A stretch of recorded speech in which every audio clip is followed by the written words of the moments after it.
20 वर्षों से विश्वसनीय शिव पैथोलॉजी लैब नजदीक राज हॉस्पिटल मंडी डबवाली अब कोरोना का RT-PCR टेस्ट रिपोर्ट पाए मात्र 6 घंटों में, वो भी नेशनल तथा इंटरनेशनल स्तर पर सरकार से मान्यता प्राप्त तथा विदेश जाने वालों के लिए कोरोना टेस्ट में रिपोर्ट में विशेष सुविधा।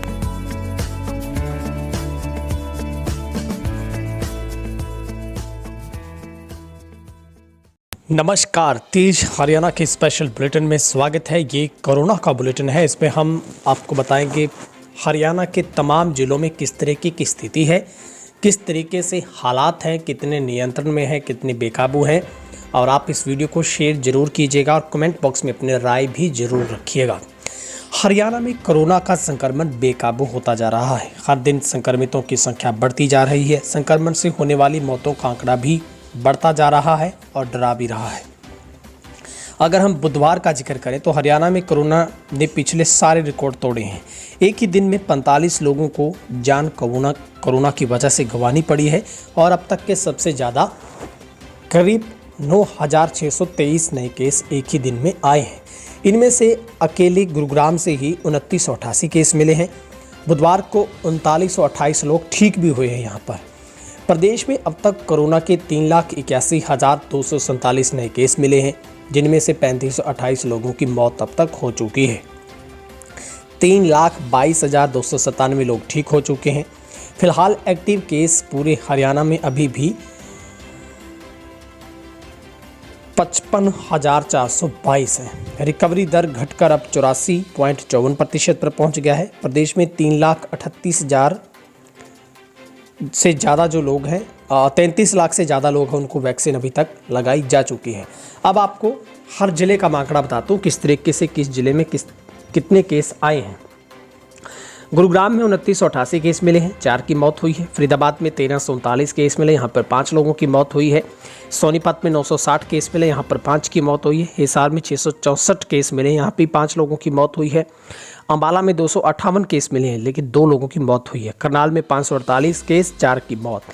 पानीपत में 548 केस, कोई मौत नहीं। रोहतक में 174 केस, रेवाड़ी में 67 केस, पंचकुला में 209 केस, लेकिन यहाँ पर 5 लोगों की मौत हुई है।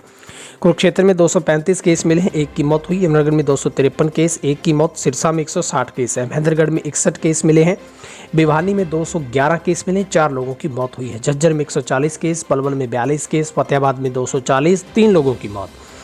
कैथल में 106 केस मिले हैं। जींद में 344 केस मिले हैं, 5 लोगों की मौत हो चुकी है। और नूह में 28 केस हैं, 1 की मौत। चरखी दादरी में 48 केस मिले हैं। ये आंकड़ा है जो कि पिछले 24 घंटों की रिपोर्ट के मुताबिक हमने आपको बताया है कि किस तरीके से ये हालात हैं। नोएडा, गाजियाबाद, हरियाणा, फरीदाबाद समेत दिल्ली NCR में बेड का टोटा है। कोरोना के कारण गाजियाबाद में दिल्ली जैसे हालात हैं वो बन रहे हैं।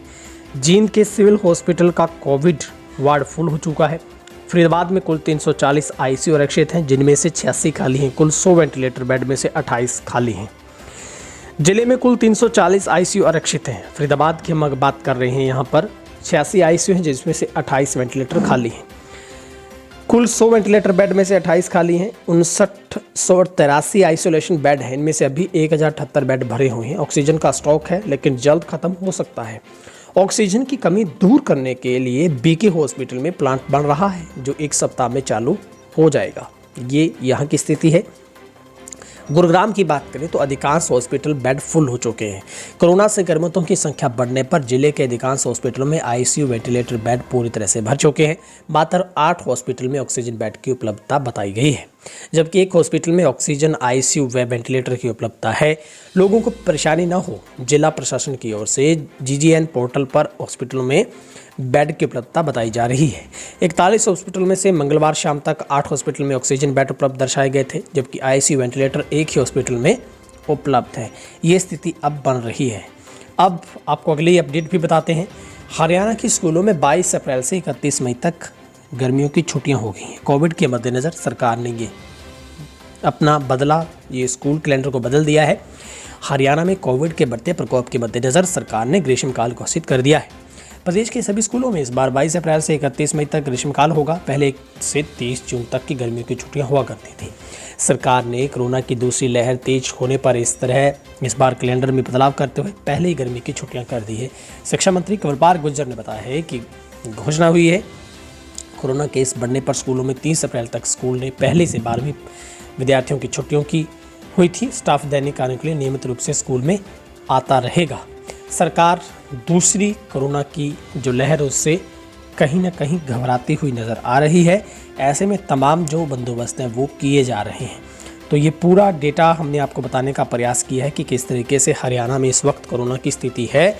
और सबसे ज़्यादा मुश्किलें हैं वो गुरुग्राम, फरीदाबाद, सोनीपत की बढ़ रही हैं।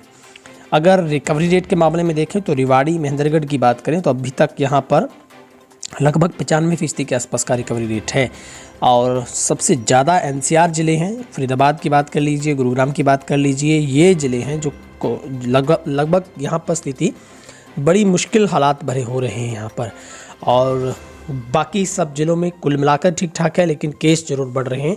रिकवरी रेट अब जो कुछ दिन पहले 95% से भी ज़्यादा का था वो अब 84% पर आ चुका है। और पिछले 24 घंटों में 45 लोगों को जान गंवानी पड़ी है।